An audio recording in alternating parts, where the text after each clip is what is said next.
আজি প্ৰেছ মিটৰ উদ্দেশ্যটো হ'ল যোৱা 6 তাৰিখ অক্টোবৰৰ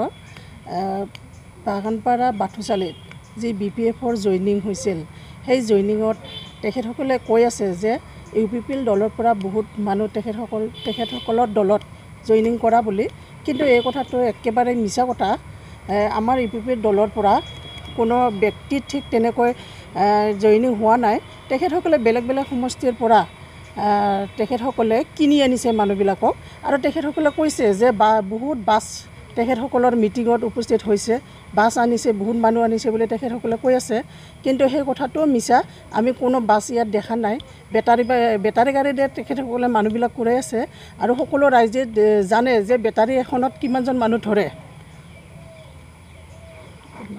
একাষাৰ কথা কৈছিল যে কাতিৰাম বড়ো এই সমষ্টিত আৰু শেষ। তাৰমানে কি, কাতিৰাম বড়ো শেষ হোৱা বুলি কোৱাৰ লগে লগে তেখেতে নিজৰ কথাটোহে বুজাইছে যে আমাৰ সমষ্টিত বা আমাৰ ইয়াত কোনো BPF ইয়াত কোনো BPF দলে ইয়াত জয় হ'ব নোৱাৰে। BPF আমাৰ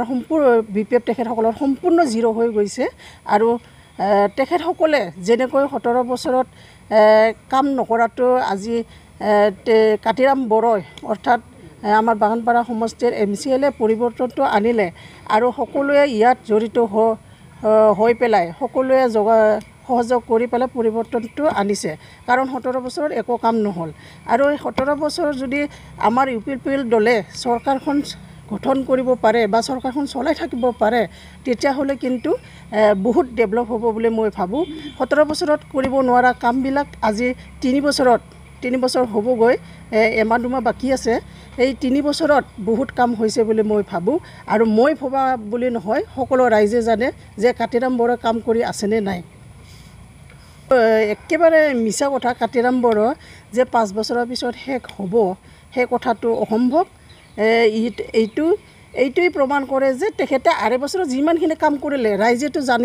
গমেই পালে যে তেখেতৰ আয়োগটো বা চৰকাৰখনৰ আয়োগটো কিমানমান হ'ব। সেই কথাটো ৰাইজে সম্পূৰ্ণ গম পাই গৈছে, আৰু তেখেতক এতিয়া সম্পূৰ্ণ ৰাইজে সহযোগ কৰি আছে। বৰ্তমান কাতিৰাম বড়ো বহুত ভাল কাম কৰি আছে, আৰু ৰাইজেও তেখেতক সহায় কৰাৰ কাৰণে আৰু নিশ্চয় আগন্তুক দিনত তেখেতে বহুত কাম কৰিব, আৰু চৰকাৰ আমাৰ কমেও 15-20 বছৰ আমি চৰকাৰখন চলামেই। दिनै जोङो बागानपारा ब्लक कमिटि आरो लाइमोन गांखं जों जयै जि प्रेस मिट होदो, बेयाव बाहागो लानो हानाय जोंनि जि मिडियानि बिबानगिरि नोंथांमोन बाहागो लानानै गासैनिसिमबो आं गिबियावनो साबायखर बावग्रोनाय जाबाय। जों दिनैनि प्रेस मिट होनायनि गुबै थांखिया बेनो, थांनाय 6 अक्ट'बर 2023 मायथाइयाव जि बागानपारायाव BP बा जयनिं हाबाफारि लादोंमोन, बेयाव बिथांमोना बुंदों माने UPPL निफ्राय बा गासै गोबां मानसिया जयनिं जादों होनना बुंदों। दा बेयावनो जोङो बुंनो नागिरदों दि जों जिखिनि मिथिदों, जिखिनि नुदों, जोङो तदन्त खालामजोबना मोनबायदि UPPL निफ्राय सासेबो माने बिबानगिरि बा जोंनि मावथि बा जोंनि भटारफोरा बेयाव जयेन जायाखै। दा बेखिनिखौ जोङो जोंनिफ्राय बुंबाय, आरो बेयाव जिखिनि मानसिफोर बे गेदारिं जादों, बेयाव गोबांखौनो नुदों जोङो, माने जोंनि BTR नि बाहेरनि मानसिफोराबो बेयाव बाहागो लाफैदो, आरो माने खाथिनि समस्थिनि मानसिफोराबो बेयाव बाहागो लानायखौ जों नुदों। दा बेबायदिसो माने जोंनि बेयाव समस्थियाव बागानपारायाव UPPL निफ्राय जयेन जादों होननाया नंखाय, आरो BPF माने गेदारिं जानाया माने बै बाहेरनि मानसिफोरखौ लानानैसो माने बेयाव गेदारिं खालामनाय जादों। बेखिनिखौनो जों नुनो मोन्दों। आरो बेयाव जोङो मिन्थिबावदों, गामि गामि जोङो सोंनानै नायबाय, माने खायसे मानसिफोरा फैनो नागिराखैब्लाबो गावसोरनि मानसियानो बेयाव माने फैसा होनानै बा गारि भारा होनानै ना बेदर खाना दङ होननानैसो माने बेयाव लिंना लाबोनायखौ जों मिथिनो मोन्दों। आरो दा बेखिनियानो जों मिथिबाय। आरो बेयाव जोङो खाथियावनो जि हाबाफारि जाबाय, बे हाबाफारि जानायाव माने स्कुला दङमोन खाथि बेयाव दङ माने प्राइभेट स्कुल दङ, गभर्नमेन्ट स्कुल दङ। दा बेयाव माने दानि जि एडुकेसन जि नीति, बेयावथ' माने 2:30 लागै क्लास जानांगौ, खिन्थु मा जाबाय बेयाव बिसोरनि मिटिङा माने 11टा बाजिनिफ्रायनो बेयाव माने स्टार्ट जादों। बेयाव माने स्कुलनि खायसे उसुबिदाखौ जों नुनो मोन्दों। दा बिथांमोना जुदि मिटिं खालामारोब्ला एसे माने स्कुलनि एसे गोजानाव बा एसे साइडआव माने बानायोबा मोजां जायो, नङाबा जोंनि इयुननि जि गथ'फोर फरायनांगौ दङ, दा बिथांमोना माने उसुबिदायाव गोलैयो। दा बेनो, दा जोङो बुङो बिथांमोना जि जयनिं हाबाफारि लादों, बेयाव माने मा खालामो, बिथांमोननि न'खरनि नख'रिति माने सासेबो न'आव गारबोआलासिनो बिथांमोना मा खालामो मानसिबो खालामनानै गेटारिं खालामदो जोंनि मिथिनायाव बागानपारा समस्थियाव माने BPF हिसाबै जोङो जिखिनि माने गाबोनायखौ जों नुदो माने जोंनि प्राइमारि जोंहा माने जयनिं हाबाफारियाबो जाबाय थादो आरो जोङो जिखिनि नुदो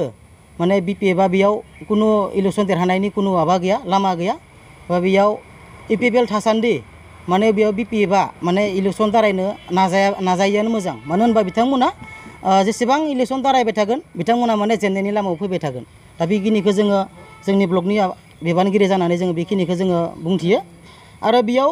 जि जयनिं जादों होननानै बिथांमोना गले गले खारायबाय थादो मानसिफोरखौ बुंबाय थादो बिथांमोननिया माने BPF निफ्रायनो BPF आव जयन जादो माने खुनु सोरबा गुबुन हानजानिफ्राय जादों जानो हायो खिन्थु जोङो जि तदन्त खालामबाय EPPL निफ्राय माने बेयाव सासेबो जयनिं जायाखै आरो बिथांमोना ओरैबायदि बुंदो जे माने EPPL निफ्राय एसां आमुंनिफ्राय एसां खिन्थु बिथांमोना जुदि EPPL निफ्राय जुदि थारैनो जयन खालामनो हामारदोंब्ला बिथांमोना मानो मुंखौ खारिनानै बिथांमोना मानो होआखिसै दा बेयावनो साननो हायो बिथांमोना मुं खारिनो हायैनि मेन थांखियानो जाहैबाय बेयाव माने EPPL नि सासेबो बिबानगिरिया बेयाव माने जयनिं जायाखै दा बेखिनिखौ जोङो बागानपारा ब्लकनि जानानै जों बेखिनिखौ फोरमायनाय जाहैबाय दाथ' बेयो बिथांमोननि बुंनांगौ बेयो बाथ्रा मानो होनबा राजखान्थि खालामदोंबा गोबां खायसे बाथ्राखौ बिथांमोना बुङो दा बिथांमोननि जोङो नंखाय बाथ्राखौ जोङो बेयावनो फोरमायनो होनो हायोदि बिथांमोना जुदि 17 बोसोराव मावदोंमोनब्ला बिथांमोना थांनाय बे 2020 मायथाइनि BTC इलेक्सनाव मानो बिथांमोना जोंनि बागानपारा समस्थियाव देरहानो हादिया आरो बिथांमोना मानो सरकार खालामनो हादिया बेयावनो फोरमान होनो हायो बिथांमोना जे माने 17 बोसोराव जेबो मावाखै 17 बोसोराव मावाखै बेनो बिथांमोना माने जेननायनि बे इसाबायानो खिन्थायो आरो 17 बोसोराव मावाखै होननानै दा बिथां कातिराम बर'आ मावदों मावाखै बिथांमोना नुगोन जोङो 17 बोसोराव खामानि मावनो हायै खामानिखौ जोङो दिनै 2.5 बोसोर सरकाराव गोबां मावबाय बेबायदि फोरमान हिसाबै जोङो माने मा होनो हायो गामि बिथांमोना सोंहैदों माने सोरनोबा जोङो मा होदो बे आर'जसालि होदो सोरनोबा सायनासालि होदो बिथांमोना 17 बोसोराव जि होबाय जों गंसेबो गामियाव माने आर'जसालि होनायखौ दिनैसिम बिथांमोना